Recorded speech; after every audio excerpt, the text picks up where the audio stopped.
I love my IWI Tavor, excellent rifle. Any excuse to get this rifle out is a good one. I just love shooting it. But what I'm going to do today is apply some Talon Grips to the grip here, the pistol grip, and to the forend. And Talon Grip has a lot of different type grips to go with a lot of different pistols. But they also do things for the AR-15 and obviously for the Tavor. Now here are the panels, and we have the rubber granulate. They do make it in a sandpaper granulate, and I really like the rubber the best. In fact, Hickok 45 uses the sandpaper granulate. That's his favorite. And really that's how I found out about Talon Grips, was through Hickok. And so we're going to go ahead and apply these really easy. I've done this a few times, but I thought with a Tavor it would be a little more interesting the way this works. And as you can see, it has the grooves, the cutouts for the forend. And these things are laser cut. I mean, they are just beautiful, and they always apply very well. And guys, I use these quite a bit, and they stay, and that's what I like. Now it comes with a little alcohol wipe. You'll need to wipe everything down to degrease it, and then having a good hair dryer or a hot heat gun works really great. And that's one of the secrets behind the Talon Grip staying on, is the heat activates the adhesive, and man, does it stick well. Of course, first thing you want to do is make sure the gun isn't loaded. Remove the magazine,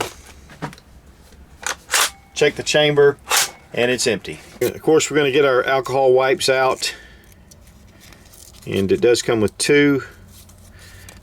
Just go ahead and get the whole area that the grip is going to be in. This just helps for it to stick. You can leave the handguard on, or you can remove two screws on either side, and I think it'll make it a little bit easier. Pull down. There's a little clip here that holds it into place, but it's real simple. And now just degrease your handguard.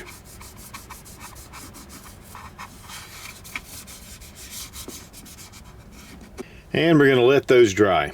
Now I want to peel back the Talon Grip. Just got some adhesive right here on the back. One thing is, of course, you want to make sure you line it up correctly. Now the first thing we want to do is to make sure, and I'm going to go from the back and get it where this little ridge comes down. You want to get the top of it pretty close, and that way it'll match the other side. I actually tried this originally, just kind of lining it up, and that's really what you need to do, or one side's going to be a little higher than the other. So what I'm going to do is I'm going to go down the line here. Just kind of line up these grooves.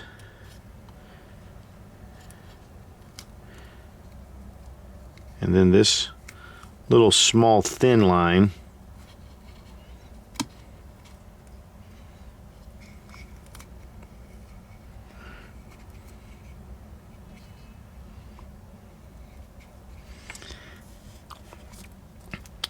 Alright, and then when you bring this around, just keep it within the center. That's going to help it to line up with the others. I'll write it a little closer to the bottom groove to use that as my template. Okay, that looks good. Go ahead and do this end piece. Looks like it's right in the right spot. Let's bring this piece up. I think before you start attaching it to the top, I would line it up here.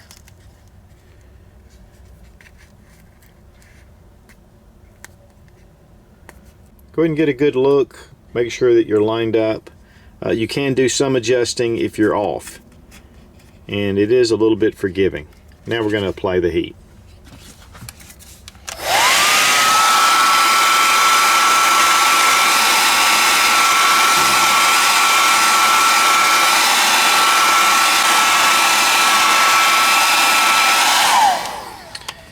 You want to get it pretty warm to the touch, but you don't want to get it over 130 degrees. And that is per instructions. Especially if you have a heat gun, that could be more of a problem. And then you want to just work in your areas, make sure that everything is pressed down and that adhesive is able to contact the surface. Guys, I'll just tell you up front, it's a little tricky getting all this lined up. But if you take your time and you don't force it, you'll find that If you're not lining up, typically it's because you're bunched up. I got bunched up a little bit down here at one point, and once I straightened it out, everything kind of fell into place. Once you just kind of get it smooth and you feel pretty good about it and all the air bubbles are out, then we're going to go ahead and heat it again. And we're going to do this 3 times.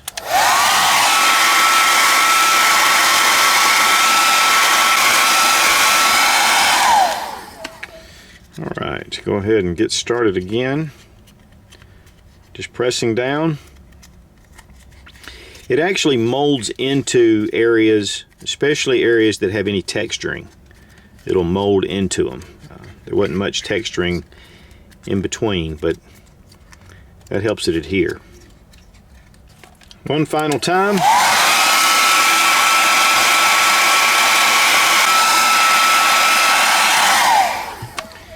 And we'll just make sure we get our last remaining. Really, this is just that 3rd time just presses it in. You should be pretty good to go. Inspect, just double check everything, and it looks really good. To get started, we want to line up. Really, I think I'm going to line up this little square underneath first. There we go, right there. That gets that little square, and then we can bring this up here and here. Those are the areas you want to kind of line up. That should help line everything else up. We're going to bring the back to match the seam in the receiver loosely, and then we're going to match the square here, and there's also a square here which should help us match up top here.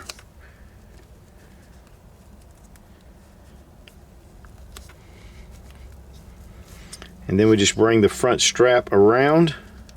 Now this front strap, we're going to relieve some of this, pull this back, and bring the strap around, and then bring this side back over, kind of tucking it under.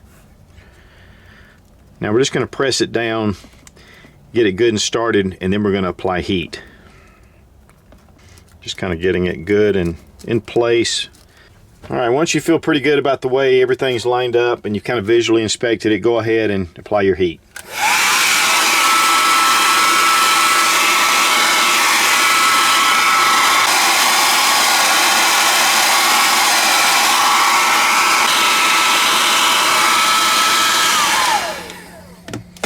Now we're going to start working it in, making sure there are no air bubbles and that everything's lined up.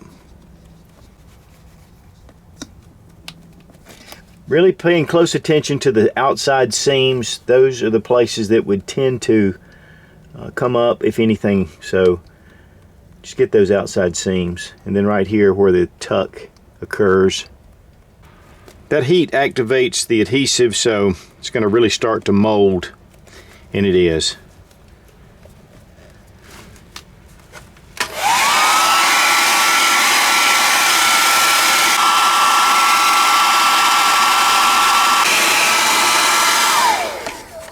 Double check these seams, especially right around in here where you're going to get a lot of wear.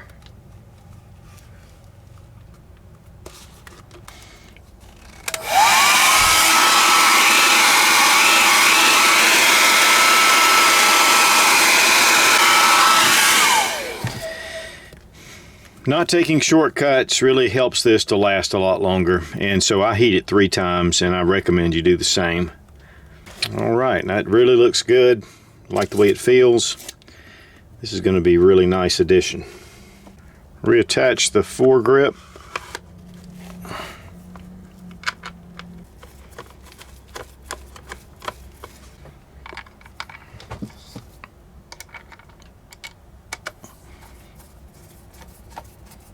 It really looks nice, and yet it doesn't completely change the rifle, the look of the rifle. That's what's really cool. I mean, it makes a huge difference in the way it feels, but it looks like factory. All right, so now we're going to go out and take it out and test it out, and looking forward to how that grip feels. I want to thank HPR, of course, for sending the 223.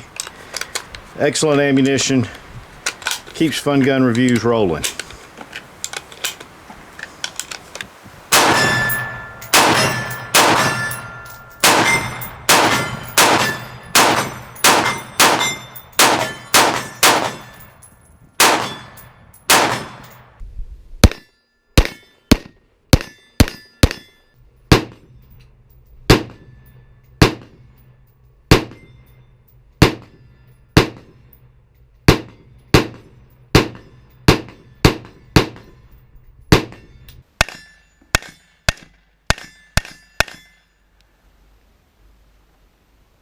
Talon Grips felt good at the range, especially with the Tavor, considering it's kind of an unconventional style. But really this handguard just molded to the hand, the grip, and you know, it doesn't make it quite as cold. Now today it is cold out here, but it just gives it a little bit of warmth. But I've shot these quite a bit during the summer, and they just give you a really great purchase on your handgun or your rifle, and it really gives you some confidence when you're shooting. So the Talon Grips for the Tavor, thumbs way up. Be strong, be of good courage. God bless America, long live the Republic.